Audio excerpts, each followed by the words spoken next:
Ryan Hammonds. One night, a 5-year-old boy in Oklahoma sat up and told his mother he had something important to say. "I used to be somebody else," he said. "I used to be big. I could go wherever I wanted. I hate being little." His mother was a county clerk deputy. His father was a police officer. Neither of them had ever heard the name Marty Martyn in their lives. Ryan Hammonds had been having nightmares since age 4, waking up screaming, gripping his chest, saying his heart had exploded in Hollywood. He described Broadway stages, trips to Paris, a house on a street with the word rock in its name. His Baptist parents in Muskogee, Oklahoma, had no framework for any of it. His mother, Cindy, eventually sat down with library books on old Hollywood, letting Ryan flip through the pages beside her. He stopped at a single frame from a 1932 Mae West film called Night After Night. A man with no lines, no credit, no Wikipedia page. "That's me," Ryan said. "That's who I was." What followed is, by any accounting, one of the strangest evidentiary records in modern psychology. Dr.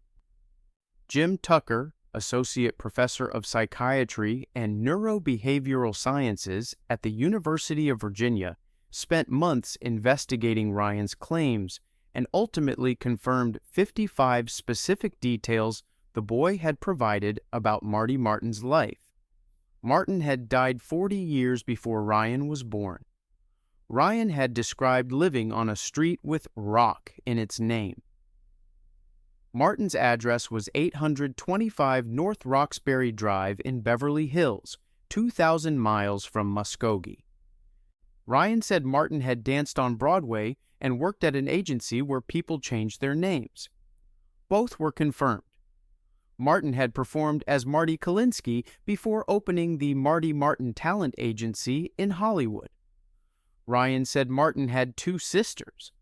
Martyn's own daughter was unaware of the second sister. She was confirmed only through independent genealogical research Tucker conducted after Ryan had already made the claim. Ryan said Martyn had been married 5 times. Confirmed. Ryan recalled a specific brand of orange soda called True Aid that Martyn had particularly liked. His family confirmed it. It is virtually unknown today. Then there was the age. Ryan said Martyn had died at 61. The death certificate said 59.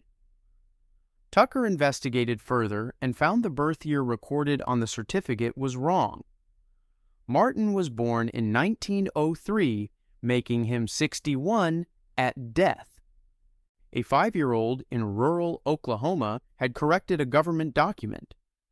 None of this information, according to Tucker, was available on the internet at the time of the investigation. The sisters, the marriages, the exact address, the correct age, the orange soda. No trail led from Muskogee to any of it. Psychologists who approach this skeptically suggest that children this age have vivid imaginative lives and can absorb cultural fragments from their environment through overheard conversations, television, and library books, then reassemble them into a coherent narrative.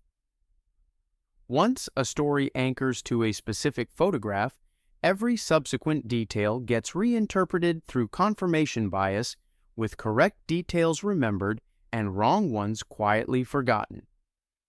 But Martyn's second sister wasn't in any database.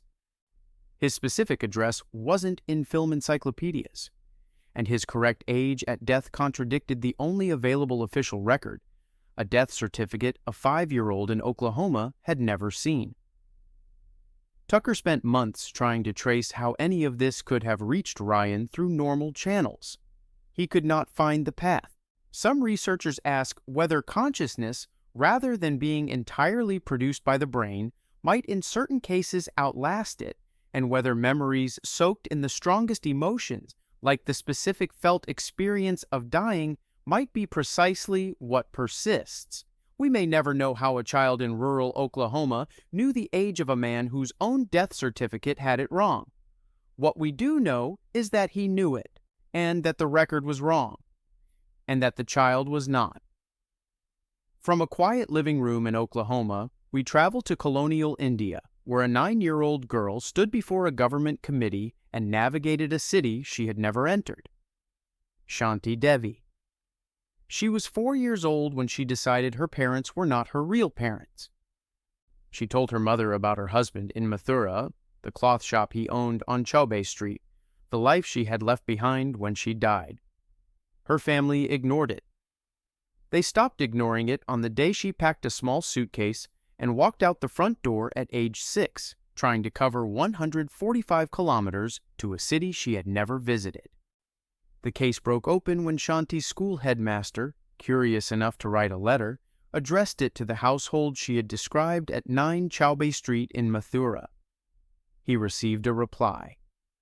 A merchant named Kedar Nath Chaubey confirmed that his wife, Lugdi Devi, had died 7 years earlier, 10 days after giving birth to their son. Shanti Devi had been born on December 11, 1926, exactly 1 year, 10 months, and 7 days after Lugdi's death. The story reached Mahatma Gandhi, who personally met Shanti Devi and appointed a formal committee of inquiry. 15 prominent individuals, including parliamentarians, lawyers, and national journalists, described in the official record as being of impeccable character. They were not believers looking for confirmation. They were public figures with reputations to protect. What the committee documented is difficult to set aside.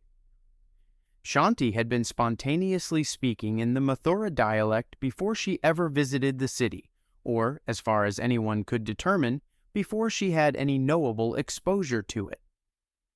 Her family spoke Delhi Hindi. She gave Kedar Nath's full name, his street address, and his physical description, including that he wore a mustache and would be fair-skinned, all before any contact had been made with the family. When Kedar Nath traveled to Delhi to test her, he came in disguise, presenting himself as his own brother. She identified him correctly within moments. She also recognized Lugdi's son, Naunita Lal, without introduction. Arriving in Mathura by train on November 24, 1935, she directed the committee's vehicle through streets she had never seen to the correct house. She recognized Lugdi's elder brother in the crowd at the station and touched his feet before he was introduced to her, correctly naming him and identifying his relationship to her previous husband. She identified where Lugdi had hidden money before her death, a detail Kedar Nath himself had not known about until he found it in the location Shanti had specified.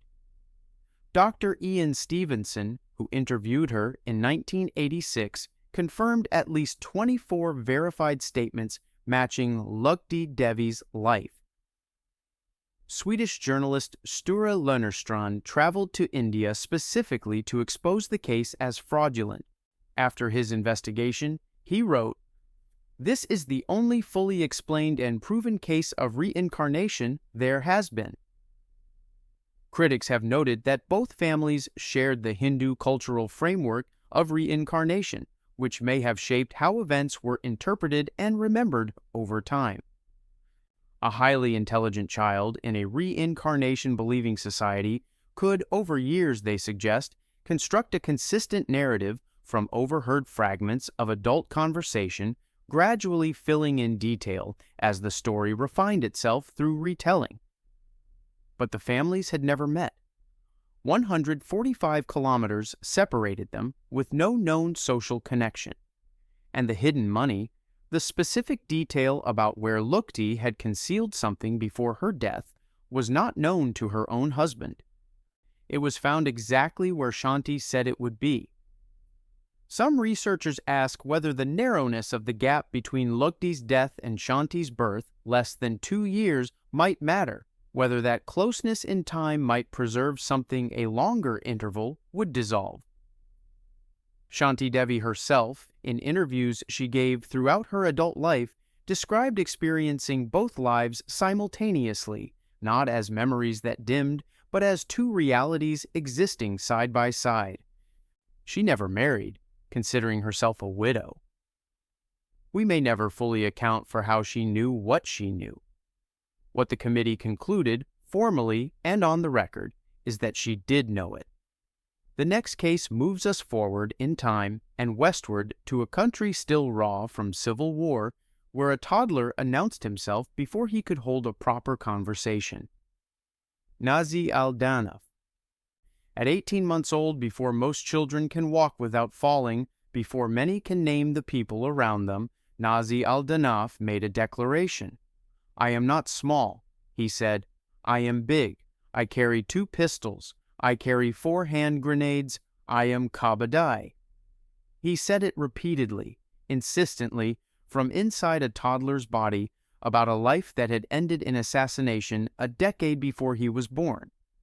For years, Nazi demanded to be taken to a village called Kabr Shamoun, 11 miles from his home in Balchmay, Lebanon. He threatened to walk there himself. When he was 6, his parents finally agreed. Once in the village, Nazi did not ask directions. He told his father which roads to take at each junction, where to turn, where to continue straight. At a fork in the road, he pointed correctly. He led the family to a house. When a man came to the door, Nazi immediately identified him as his brother. The man was Adib Kadej.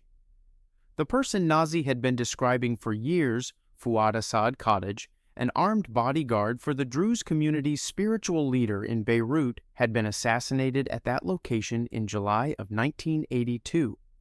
Nazi was born in February of 1992. Professor Erlendur Haraldsson of the University of Iceland, who investigated the case in detail, made his assessment plain.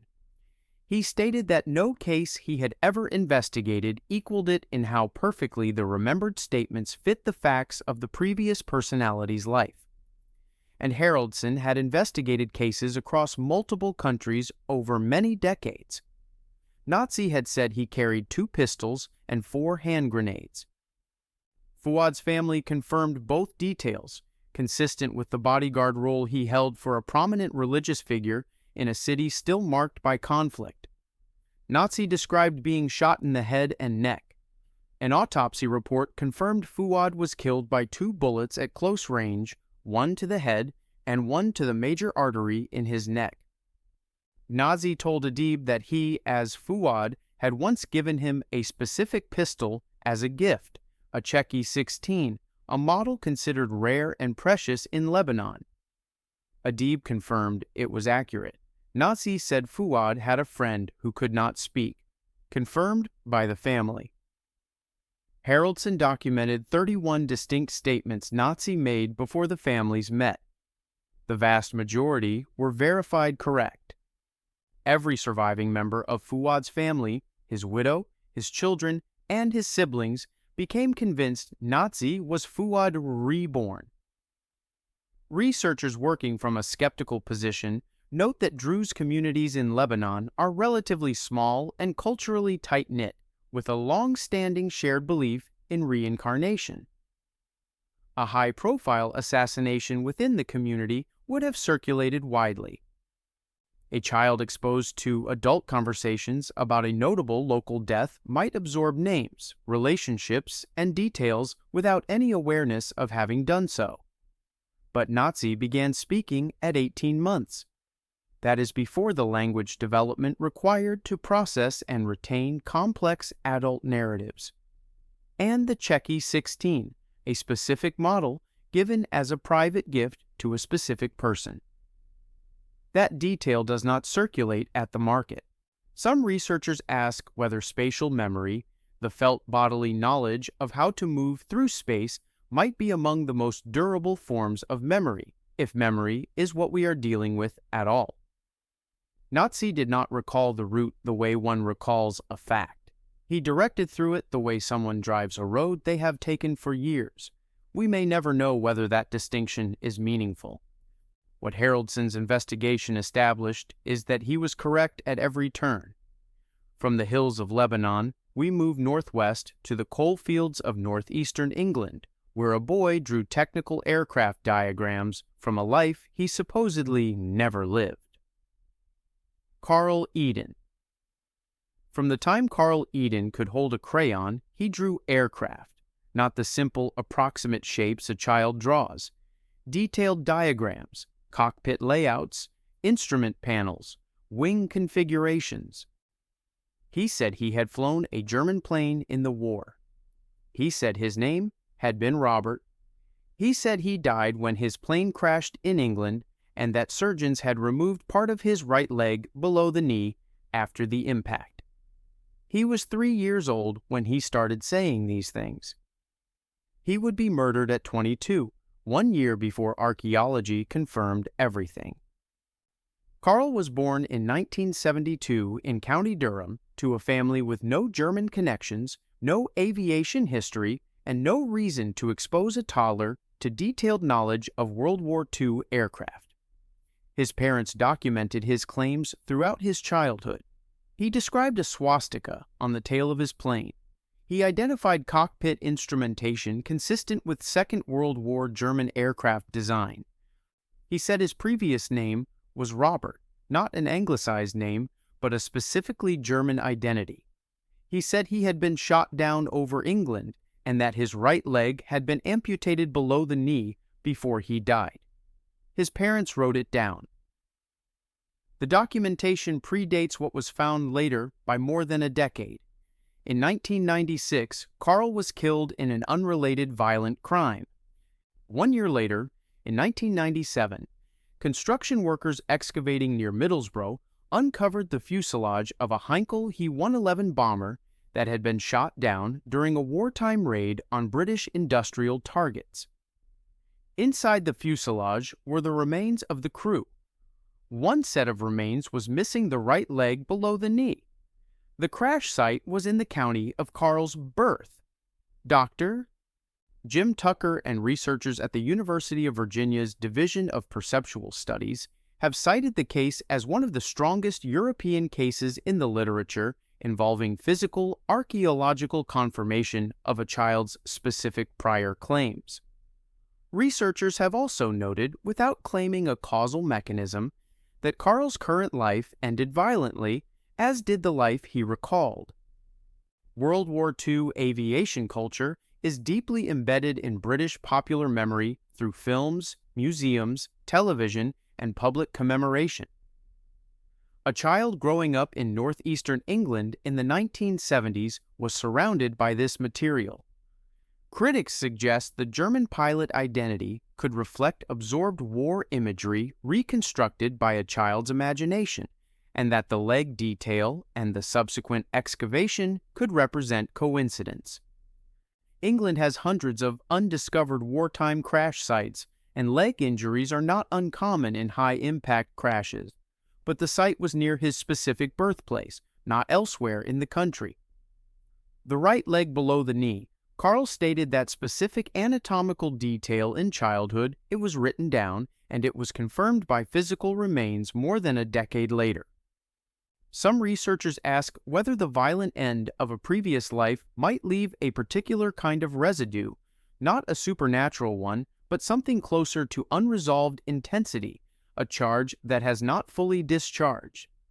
We may never be able to say whether the pattern connecting his 2 violent deaths is meaningful or simply haunting. What the evidence allows us to say is narrower and harder to dismiss. A boy said he died in a plane crash with a missing right leg. A plane was found with exactly that evidence inside it. He was not alive to hear it confirmed.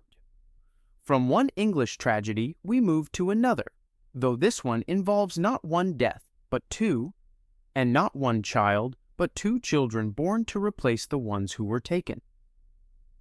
The Pollock twins. On May 7, 1957, 2 girls were walking to church in Hexham when a car struck them. Both died. The driver later admitted she had done it deliberately. 11 months later, their mother became pregnant. The family doctor detected 1 heartbeat. Their father, a firm believer in reincarnation, told everyone the baby would be twins and that the twins would be Joanna and Jacqueline, returned. On October 4, 1958, 2 girls were born.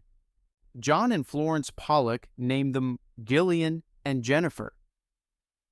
Almost immediately, something was strange, not theatrically, not with any drama, but with a quiet consistency that has made the case difficult to set aside for nearly 70 years. Jennifer was born with 2 birthmarks. One was a scar-like mark on her forehead in the exact location where Jacqueline had carried a scar from a childhood fall that had required stitches. The second was a roundish mark on her left waist, matching a birthmark Jacqueline had had since birth. Gillian had neither.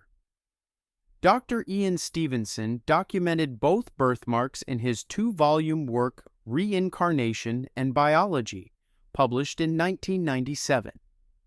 No other member of the Pollock family carried similar marks. Both marks became more pronounced in cold weather, as Jacqueline's had. The family moved from Hexham when the twins were 9 months old. They would not return for 3 years. The dead girl's toys were boxed and stored in the attic. When the box was opened and the toys laid out, Gillian claimed Joanna's doll and Jennifer claimed Jacqueline's, each correctly naming the toy by the name her deceased sister had given it, and each saying that Santa Claus had brought it as a gift. That was true of the previous sisters. Well, it was not true of the twins. Gillian spontaneously pointed to Jennifer's forehead birthmark one day and said, "That is the mark Jennifer got when she fell on a bucket." Jennifer had had no such fall in her current life. Jacqueline had. When the family returned to Hexham, when the twins were approximately 4 years old, Gillian and Jennifer led their parents toward a park they said they wanted to visit, correctly navigating a town they had not lived in since they were 9 months old. Florence Pollock later described overhearing the twins playing a game in which Gillian cradled Jennifer's head and said, "The blood's coming out of your eyes. That's where the car hit you." Both twins developed an intense fear of cars that did not correspond to any traumatic experience in their own lives. It gradually faded around age 5. Stevenson investigated the case across multiple visits and published detailed documentation. The twins' memories and behavioral similarities to their deceased sisters disappeared consistently around age 5. The same developmental cutoff he observed across thousands of cases in multiple countries. Psychologists who approach the case skeptically point to John Pollock's intense pre-birth conviction that his daughters would return as twins, a belief so fixed it may have unconsciously shaped how the family interpreted everything the children did. Toy recognitions could reflect subtle parental cues. Birthmarks could be coincidental epidermal variation. Twins often display behavioral mirroring and heightened sensitivity to the emotional atmosphere of the families they are born into. But the birthmarks were documented at birth, before any story existed to confirm them. They were on Jennifer's body before she could speak, before the family had any particular reason to look for them. And the navigation? The family had left Hexham when the twins were 9 months old. There was no one to describe where the park was. They simply walked toward it. Some researchers ask whether, if memory can survive death, physical imprinting might survive with it, whether the body arriving in a new life might carry the record of what happened to the previous one. We may never be able to answer that. What we know is that the marks were there before the words were. From the terraced streets of northern England, we travel to the sun-baked plains of central India, where a girl sang songs in a language no one in her family had ever spoken. Swarnlata Mishra. The car was passing through Katni, a city 100 miles from her home, when the 3-year-old in the back seat told the driver to turn. "Turn here," she said, "toward my house." Her family had no connection to Katni. The driver kept going. But Swarnlata Mishra remembered, and 3 years later, she began performing dances and singing songs in a language her Hindi-speaking family could not identify. Swarnlata was the daughter of a school inspector in Madhya Pradesh. From age 3, she described a previous life as a woman named Bia Pathak, who had lived in Katni and died of a throat ailment in 1939, 9 years before Swarnlata's own birth. By age 6, the songs had begun. 3 Bengali songs and dances performed without instruction, without practice sessions anyone had observed, without any television in the household, without any Bengali speaker in the family. A Bengali language expert named P. Pal eventually listened to 2 of the 3 songs and identified them as compositions by Nobel laureate Rabindranath Tagore. He also noted that Swarnlata performed them in a dance style, taught exclusively at Tagore's own educational institute. Swarnlata had never been to Bengal. No one she knew had ever attended that institute. Stevenson specifically investigated each possible normal source through which she might have learned the songs and could not identify one. The evidential record for Bia Pathak's life is extensive. H.N. Banerjee of the University of Rajasthan recorded Swarnlata's statements about Bia's life before any contact was made with the Pathak family, then traveled to Katni with those notes alone. Using nothing but her description, he found the correct house. Stevenson visited repeatedly between 1961 and 1971 and observed the relationship between Swarnlata and the Pathak family directly. Over 50 of her specific statements about Bia's life were confirmed correct. She described Bia's gold tooth caps, a private physical detail confirmed by the family and not known outside the household.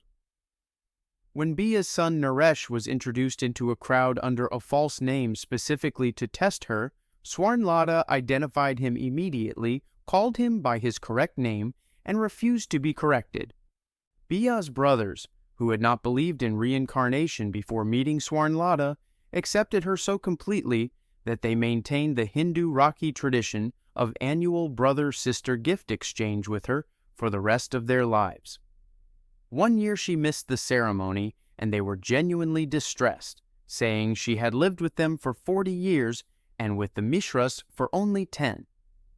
Swarnlata completed a graduate degree in botany, married, and worked as a college lecturer. She was still performing annual rituals with the Pathak brothers in her 60s, decades after the memories should, by every observed pattern, have faded entirely. Researchers approaching the case from a skeptical position note that India's cultural environment, in which reincarnation is widely accepted, generates strong social frameworks for interpreting children's unusual statements as past life memories. A child who traveled repeatedly through a city could absorb fragments of local identity. The Bengali songs could theoretically have reached her through a neighbor's radio or a public performance Stevenson couldn't trace. But Stevenson investigated each of those possibilities and could not find the source. The dance style was not publicly taught. It was institutional, specific to Tagore's own school, not the kind of thing broadcast on a regional radio program. And the gold tooth detail, a private physical fact about a dead woman's dental work, known only inside her household, confirmed by her surviving family. Some researchers ask whether the body's knowledge of how to perform what might be called procedural memory might be more durable than factual memory across whatever interval separates one life from the next. The body remembered how to dance what the mind could not explain, it knew. We may never be able to say what that means. We can say that Pal heard the songs and recognized them, and that the institute they came from was 1,000 miles away. From the plains of India, we moved to the Louisiana bayou, where a 2-year-old's nightmares contained a name no one had taught him. James Leininger. He was 2 years and 2 weeks old when the nightmares began. Every night, the same phrases thrashed out in the dark. "Plane on fire, little man can't get out." His parents assumed it was passing childhood fear. Then he started adding details. The plane had been shot down by the Japanese. he had taken off from a ship. The ship was called Natoma. The name of a friend on that ship was Jack Larson. Bruce and Andrea Leininger were a Protestant couple in Lafayette, Louisiana. Bruce was a human resources executive, a former evangelical Christian who did not believe in reincarnation and had no intention of starting. When James's nightmares intensified and the details kept accumulating, Bruce began researching, fully expecting to disprove every claim. The USS Natoma Bay was real. It was a small escort carrier that had served in the Pacific, not famous, not widely documented in popular culture, its crew records requiring serious archival effort to access. The Iwo Jima campaign was real. Jack Larson had served on the ship and was later located and confirmed as a pilot who had known James Houston, Jr. And James McCready Houston, Jr.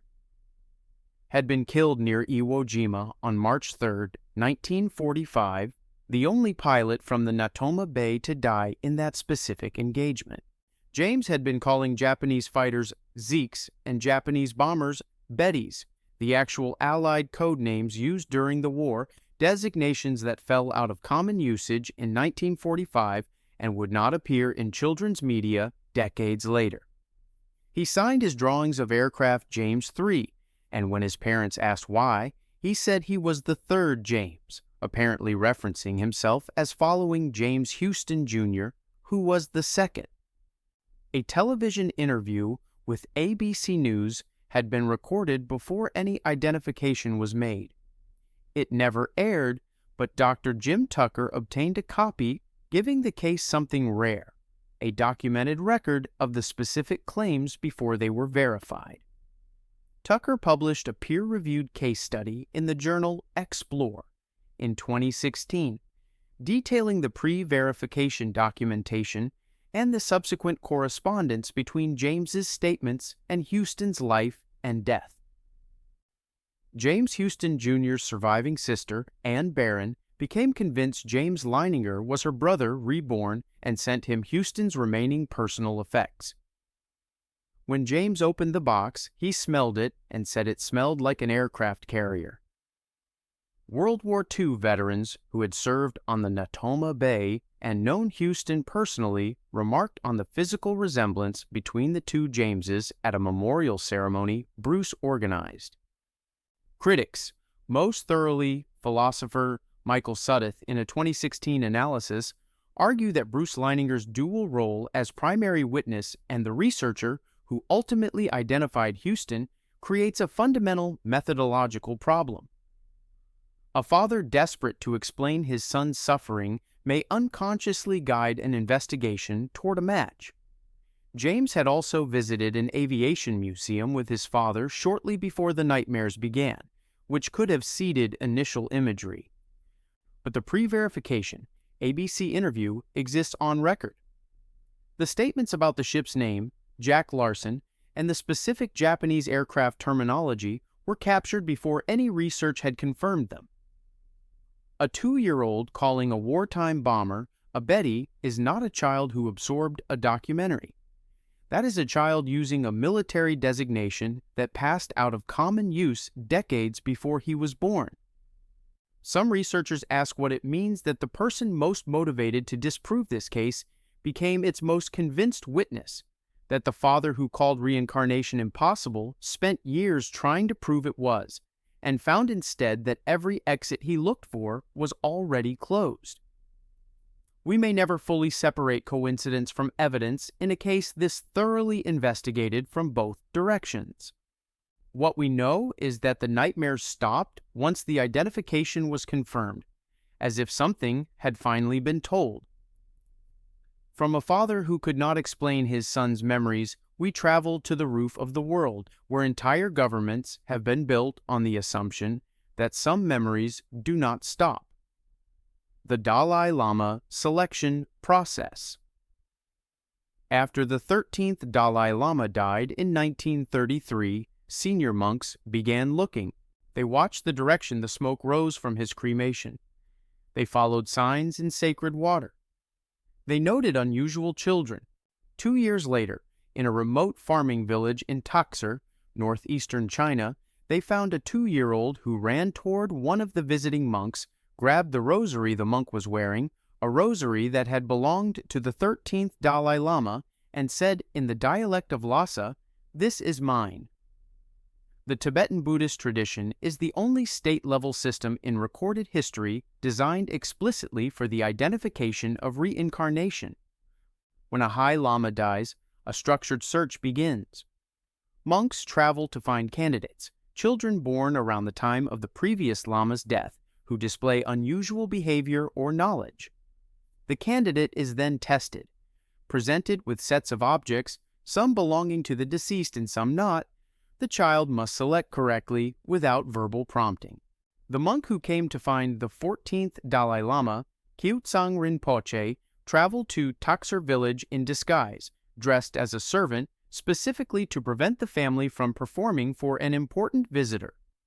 The child responded to him with unusual familiarity before his identity was revealed, then grabbed the correct rosary from a set that included others.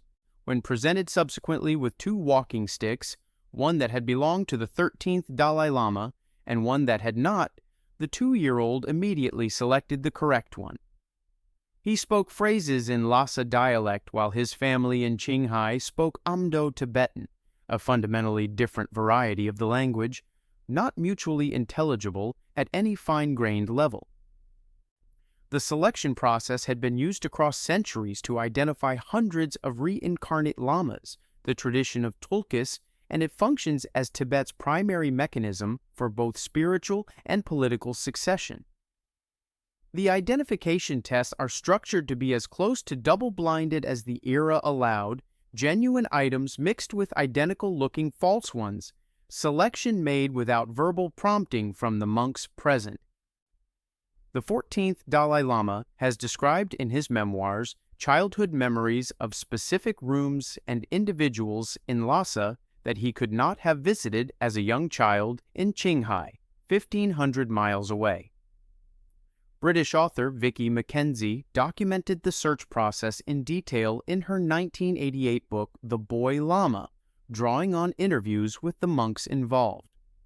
The process is recorded across centuries of Tibetan written history, making it the longest-running systematic attempt to identify and verify past life memory in any institutional context that has ever existed. Skeptics argue that the selection process is inherently susceptible to confirmation bias. Monks traveling to villages already considered likely candidates may unconsciously telegraph correct choices through body language, the sequence in which objects are presented, or the emotional weight they bring to items with personal significance. Political considerations have historically influenced which candidate is ultimately confirmed. But Kyutsang Rinpoche arrived in disguise. There was no audience to perform for, no dignitary's expression to read. And the Lhasa dialect is not a social cue. A 2-year-old in rural Qinghai doesn't produce the sounds of a city 1,500 miles away by reading an adult's face. Some researchers ask whether a tradition built entirely on the assumption that memory survives death, and which has refined its identification methodology across hundreds of years of practice, might have arrived empirically at something that Western science has only recently begun to examine from the opposite direction. We may never know whether the system works because of something real or because confirmation and culture produce what they expect to find. What is harder to explain is why, across centuries of application, it keeps producing children who select correctly. From the mountains of Tibet, we descend to the hills of Lebanon, where a 5-year-old's first 2 words were the names of people he had never met. Imad Elawar. The first 2 words that Imad Elawar learned to say were not Mama and Papa. They were the names of a woman he had loved and a man he called his uncle, 2 people who lived in a village 25 miles away in a family he did not belong to. Before he could reliably dress himself, before he had any framework for the world beyond his own household, Imad was speaking the names of the dead. In March of 1964, Dr. Ian Stevenson traveled to Lebanon on the very first day of his inaugural research trip to the country. On that first day, a contact led him directly to the Elawar family in Cornayel, where the 5-year-old Imad had been describing a previous life since before he could walk. Stevenson arrived before the two families had ever made contact. He sat with Imad and his parents and recorded every claim in writing before he traveled anywhere to verify it, creating a documented record of the child's exact statements in their uncontaminated state. Of 57 specific statements Stevenson recorded, 51 were later confirmed correct for one man, Ibrahim Bouhamsi, who had died of tuberculosis in 1949, 9 years before Imad was born. Imad's first 2 words had been Jamile and Mahmoud, the names of Ibrahim's mistress and his uncle. He said his previous name was Bouhamsi and he lived in Kribi. Confirmed. He said he had a beautiful woman named Jamile who wore high heels, which was unusual among Druze women. Confirmed. Ibrahim's mistress was widely known in Kribi specifically for her beauty and for wearing heels that most women in the community did not wear. He said he had a close relation named Amin who worked in a courthouse in Tripoli. Confirmed. Amin was a relative who served as a Lebanese government official in a Tripoli courthouse. He said he had been passionate about hunting and owned a double-barreled shotgun and a rifle. Confirmed by Ibrahim's family, who described the hunting obsession as one of Ibrahim's defining characteristics. He said he had hidden his rifle. Confirmed. The rifle was illegal to possess and had been concealed, a fact known only to close family members and not something that would circulate through community conversation. He said he had a brown dog that had once fought with another dog. Confirmed. Imad was unusually precocious in French at school, though no one else in his family spoke it. Ibrahim had served in the French army in Lebanon and was fluent. Stevenson published the case in 20 cases. Suggestive of reincarnation in 1966, the founding text of modern reincarnation research, describing his accuracy rate of 51 correct statements out of 57 recorded. Critics, most prominently, philosopher Leonard Angel, in a 1994 analysis in The Skeptical Inquirer, argued that some of Stevenson's items were ambiguously stated, partially incorrect, or potentially confirmed through questions that may have been inadvertently leading. The geographic proximity of the two villages, 25 miles, and the relatively tight-knit nature of the Druze community meant that information about Ibrahim Bouhamsi could theoretically have reached the Elawar family through social channels Stevenson could not fully account for. But Stevenson was present before the families met. He recorded the statements himself, in writing, before checking a single one of them. And the hidden illegal rifle is not a story that travels through a village. A concealed weapon kept secret for legal reasons is a private fact, confirmed by family members who had reason never to discuss it. Some researchers ask what it means that a toddler's first words were the names of people from another village. Before any other learning has formed, before the current life has really begun to assert itself, those were the names that arrived first. If memory is the residue of emotional intensity, perhaps the names that carried the greatest weight in a previous life are precisely the ones that surface first in the next. We may never know. What the record shows is that of 57 statements written down before any verification, 51 turned out to be correct for one specific man who died 9 years before the child who remembered him was born.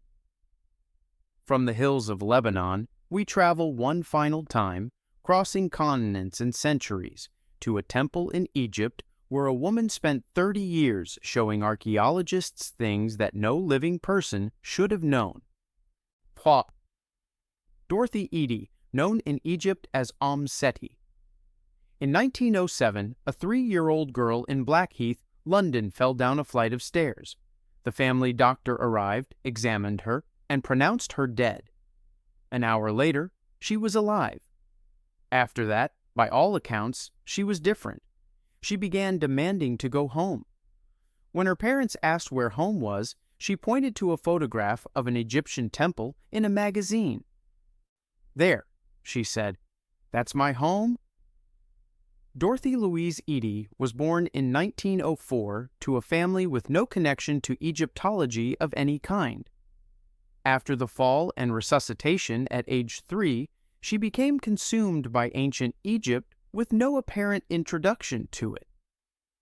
As a teenager, she taught herself to read Middle Egyptian hieroglyphs. As a young woman, she began corresponding with Egyptian scholars in hieroglyphs before attending any formal instruction. She experienced recurring dreams of being a priestess named Bentreshit, who had lived in the reign of Pharaoh Seti I, approximately 1290 BCE, and who had died by suicide after becoming pregnant within the sacred precinct. At 27, she moved to Egypt. At 52, she relocated permanently to Abydos, the site of Seti's great temple, taking the name Seti, meaning Mother of Seti. She spent the rest of her life there, working alongside professional Egyptologists, assisting in excavations, and reportedly directing archaeologists toward underground passages they had not yet found. She died at Abydos in 1981 at the age of 77. She worked for over a decade at the Egyptian Antiquities Organization in Cairo before her assignment to Abydos, producing detailed archaeological drawings of the Seti I temple complex that working Egyptologists used in their research. She reportedly directed excavators toward specific underground passages in the temple, claiming to know their location from memory. Some were subsequently confirmed by excavation. She described the location and layout of the garden of Seti's temple, including specific tree species and arrangement before excavation work reached that area. Later work confirmed the garden's general position. She provided details of ancient Egyptian ritual practices, specific ceremonial sequences and incantations that Egyptologists who reviewed them assessed as consistent with known practice but not drawn from publicly available sources. She described color schemes and statue arrangements in the inner sanctuary as they had existed in antiquity, in ways that preceded modern archaeological verification of those spaces. Dr. Hani El-Zaini, an Egyptian engineer and scholar who knew her for 27 years, co-authored a biography documenting her contributions and her claims. Multiple senior Egyptologists who worked alongside her at Abydos stated publicly that her knowledge exceeded what normal self-study could produce. She requested burial within the temple precinct. She was denied official burial inside it, but interred nearby, in the place she had called home for 30 years. Dorothy Eady was by any accounting an extraordinarily dedicated autodidact who spent her adult life immersed in Egyptological literature, temple documentation, and primary sources.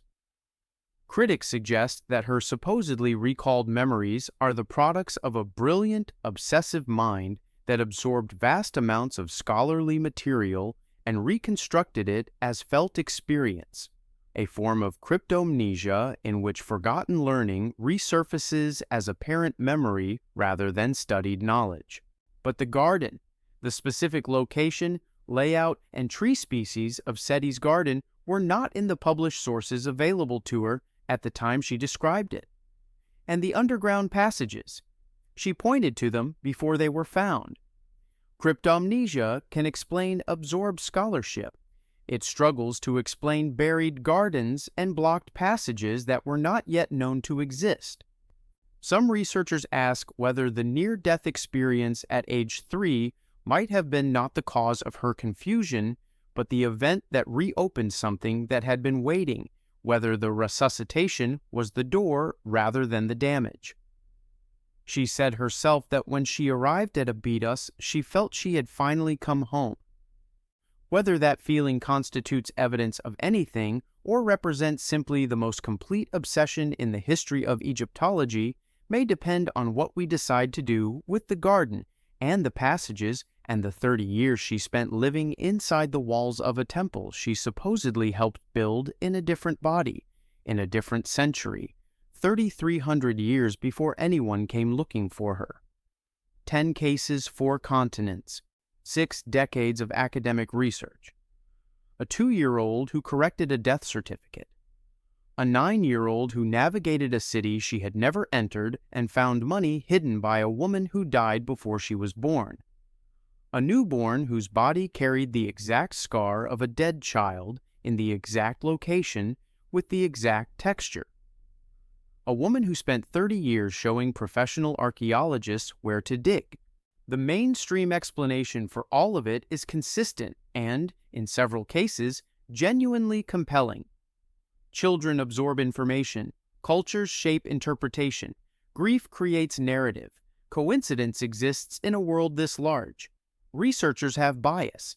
Memory is more malleable than it feels from the inside. These are not dismissals. They are real forces that operate on real cases, and the researchers who take this field most seriously are the first to apply them rigorously. Doctor. Ian Stevenson spent nearly 50 years attempting to rule out every normal explanation before concluding that some cases, not all, but some, resist every ordinary account. Dr. Jim Tucker continues that work today at the University of Virginia in peer-reviewed journals with the same methodological discipline his predecessor established. What the evidence cannot do, in any case, across any culture, on any continent, is fully account for the hidden money. The Checky 16 pistol given as a private gift between 2 brothers. The underground passages pointing themselves out through a woman who should not have known they were there. The Bengali songs performed in the style of an institute 1,000 miles from the singer's home. The birthmark on a newborn's forehead in the shape and location of a scar that belonged to someone who died before that newborn existed.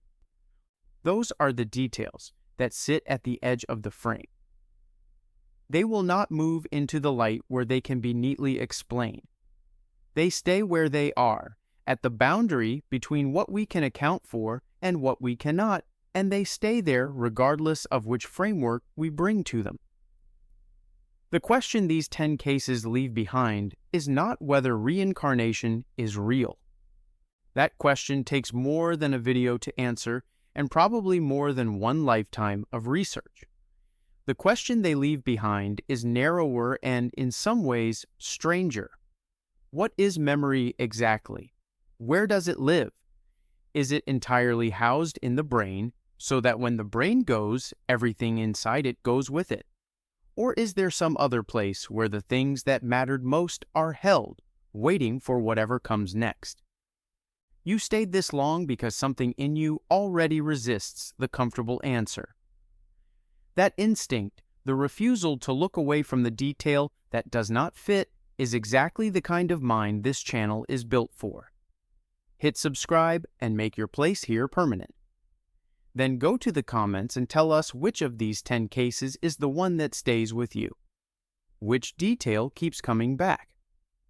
Make your case. The floor is yours. Somewhere in Oklahoma, a boy once pointed to a photograph of a man no one remembered and said, "That's me." The man had no famous life, no Wikipedia page, no reason to be found by a child in Muskogee who had never left his state.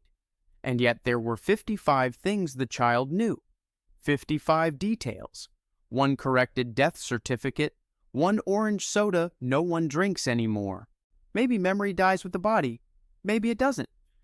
But some of it keeps showing up in places it has no business being. Subscribe. The archive goes deeper than this.